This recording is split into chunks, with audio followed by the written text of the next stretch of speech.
Pemirsa, kesan seronok dan porno terlanjur melekat pada kesenian joget bumbung. Oleh karena itu, parade joget di ajang Buleleng Festival atau Bulfest diharapkan menjadi momentum pemurnian kembali tari pergaulan tersebut dengan menghilangkan gerakan erotis atau aksi porno. Buleleng Wayan Sujana mengatakan perkembangan joget bumbung belakangan ini cenderung menampilkan gerakan erotis yang diwarnai aksi porno, sehingga memberikan kesan kurang baik bagi seni budaya. Wayan Sujana menegaskan pentingnya pelestarian seni budaya seperti joget bumbung dengan menghilangkan hal-hal yang dapat memberikan citra negatif. Strategi kami untuk menghilangkan joget-joget yang berkesan porno. Dan sekarang dengan adanya parade joget ini sudah terjawab bahwa suka-suka joget sebetulnya tidak menginginkan joget yang porno.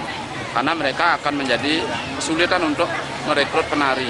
Nah, karena penari joget biasanya kalau sudah kawin kan sudah berhenti dia. Banyakan yang seperti itu. Sekarang kan harus merekrut baru kalau dia ingin meneruskan sekenya. Ketika dia ingin meneruskan sekenya yang baru itu kesulitannya di penari. Karena banyak penari yang tidak mau dijadikan joget. Karena apa? Karena joget kesan adalah tidak baik, porno dan lain sebagainya. Mereka diledek oleh orang-orang. Sehingga mereka tidak mau menjadi penari joget.